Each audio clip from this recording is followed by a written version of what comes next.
আদম পয়গম্বর গাবি দিয়ে হাল চাষ করায়। হাল চাষ করতে করতে গাবিটা এক সময় ক্লান্ত হয়ে গেলে আদম পয়গম্বর হাতে একটা লাঠি ছিল, লাঠি দ্বারা ওই গাবির পিঠের মধ্যে যখন আঘাত করে সঙ্গে সঙ্গে গাবি ডাক দেয়া বলে, হ্যাঁ বাবা আদম। গাবির ভাষাও আদম নবী বুঝতেন, আদম নবীর কথাবার্তাও গাবি বুঝতে পারতেন। গাবি ডাক দিয়া কয়, হ্যাঁ আদম, আমি দুর্বল হয়ে গেলাম, কাজ একটু স্লো করতেছি, তাই বুঝে আমাকে মারতে পারলেন। আপনি আমাকে এইভাবে মানলেন কেন?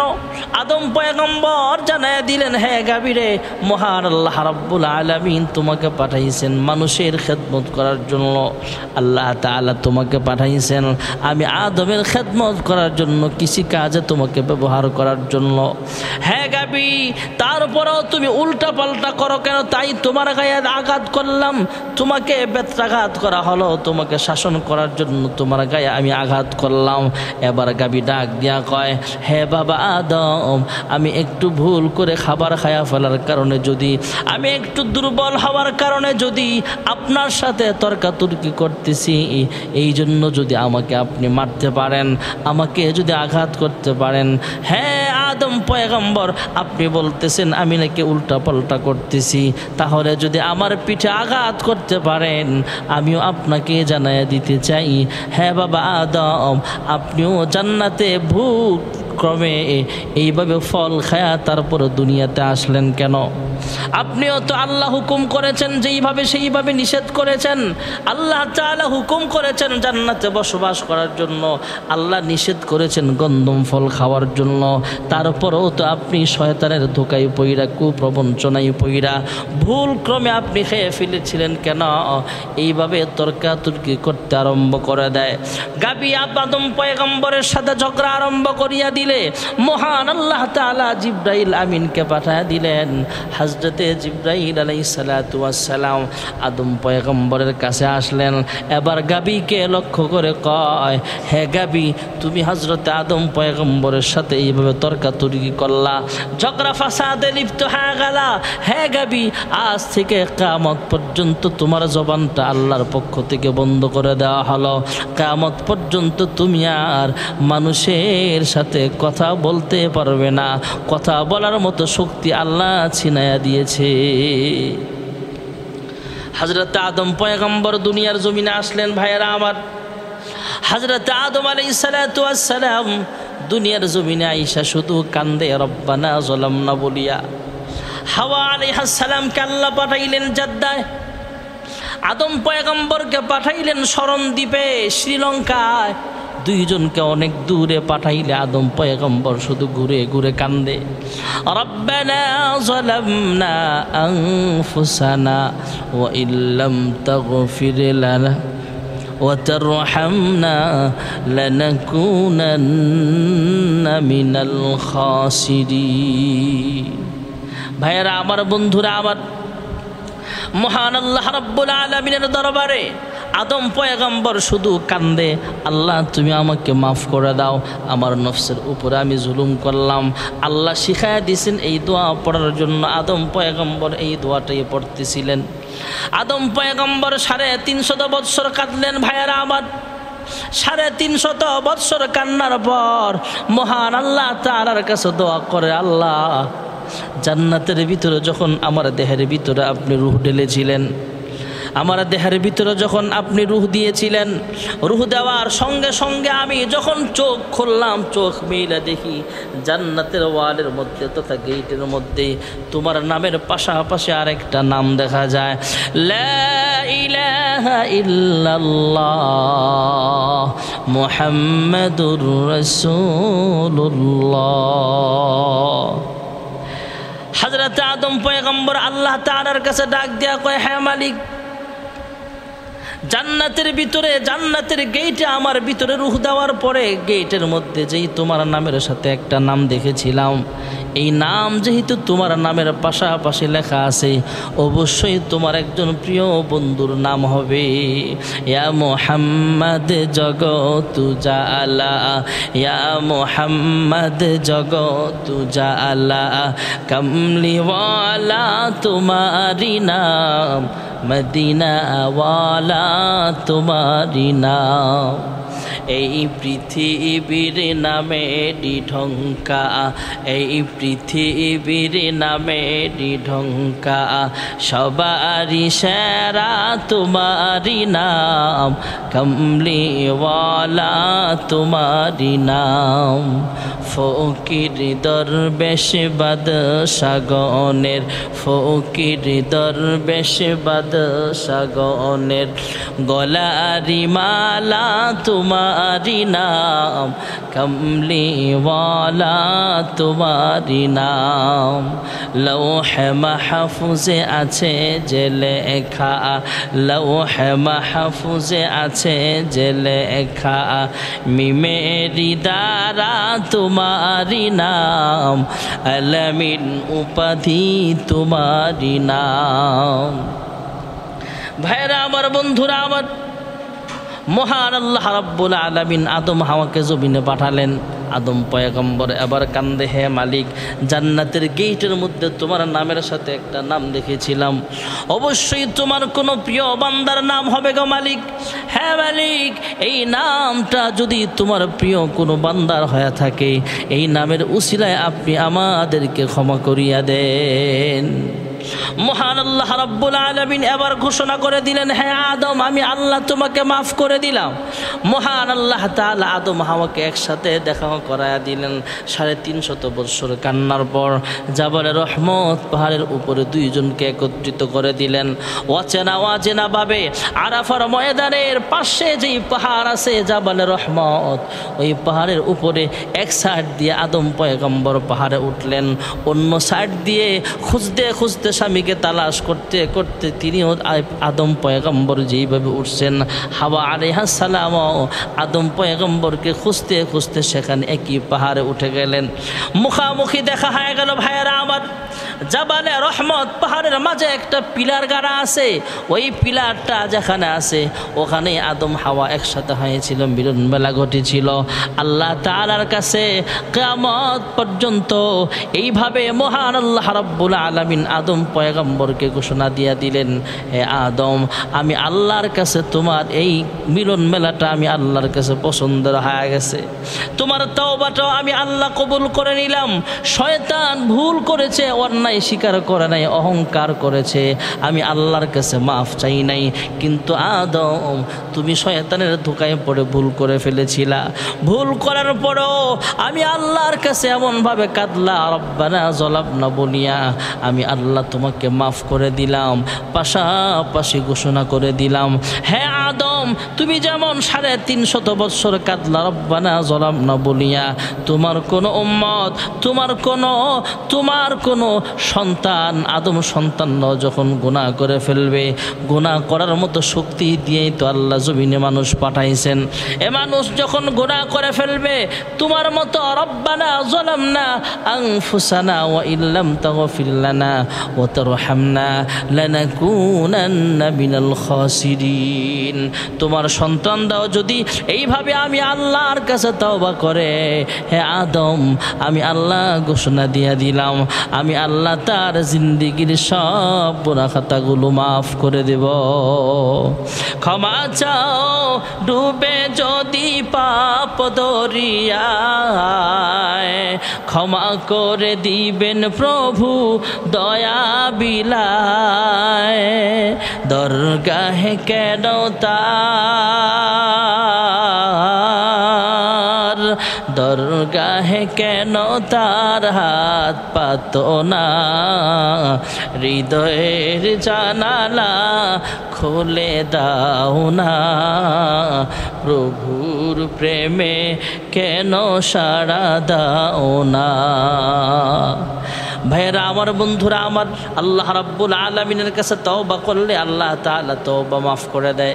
এই জন্যই তো মহান আল্লাহ তাআলা বলেন, ইয়া আইয়ুহাল্লাযীনা আমানু তুবু ইলাল্লাহি তাওবাতান নাসুহা।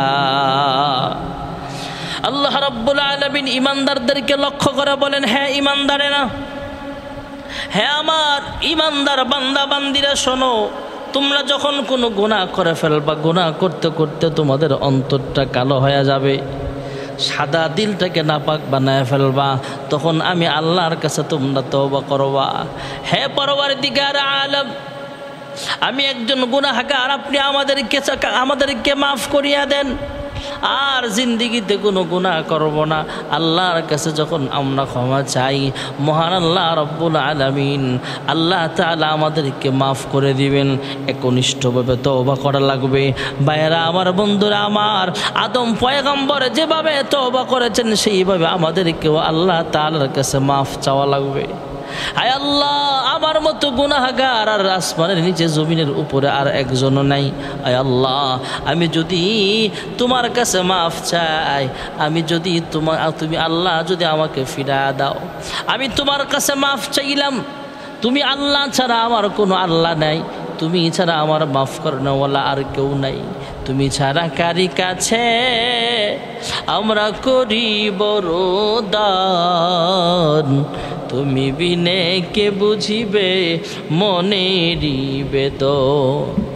তুমি যদি মাফ না করো আল্লাহ বান্দারে, বলো তোমার বান্দা যাবে কার কাছে? আয় আল্লাহ, তুমি ছাড়া আমাদের মাফ করানোওয়ালা আর কেউ নাই। আয় আল্লাহ, দুনিয়ার ভিক্ষুক এক দরজা থেকে ফিরাইয়া দিলে অন্য দরজায় যাওয়ার সুযোগ পায়, আমরা একমাত্র তোমার দরজার ভিখারি গো মাওলা, ফিরাইয়া দিও না, আমাদের যাওয়ার মতো আর কোনো জায়গা নাই। আয় আল্লাহ, তুমি ছাড়া আমাদের মাফ করনেওয়ালা আর কেউ নাই, তুমি ছাড়া আমাদের কোনো ইলাহ নাই। কুল হুয়াল্লাহু আহাদ আল্লাহুস সামাদ লাম ইয়ালিদ ওয়া লাম ইউলাদ ওয়া লাম ইয়াকুল লাহু কুফুয়ান আহাদ, আপনার সমকক্ষ কেউ নাই। আয় আল্লাহ, আমাদের জিন্দেগির সব গুনাহগুলো মাফ করিয়া দেন। এই জন্যই তো মহান আল্লাহ রাব্বুল আলামিন বলেছেন, ফাতালাক্কা আদামু মির রাব্বিহি কালিমাতিন ফাতাবা আলাইহি ইন্নাহু হুয়াত তাওয়াবুর রহিম। আল্লাহ ক্ষমাকারী। ভাইয়েরা আমার, আল্লাহর কাছে ক্ষমা চাওয়া লাগবে। আল্লাহর হাবিব রাহমাতুল লিল আলামিন বলেন, আমি নিজেও 100 বার দৈনিক ইস্তিগফার পাঠ করি। যেই দুজাহানের সরদার রাহমাতুল লিল আলামিন জিন্দেগিতে কোনোদিন গুনাহ করেই নাই, সমস্ত নবীরা যেমন মাসুম, আল্লাহর হাবিব রাহমাতুল লিল তিনিও মাসুম। ভাইয়েরা আমার, বন্ধুরা আমার, যেটা আমরা গুনাহগার, কিন্তু নবীরা ছিল মাসুম, নবীরা হলো নিষ্পাপ, কোনো তাদের আমল নামায় কোনো গুনাহ নাই। আল্লাহ রাব্বুল আলামিন নবীদেরকে হেফাজতে রেখেছেন, কোনো নবী কোনো গুনাহ করে নাই জীবনে।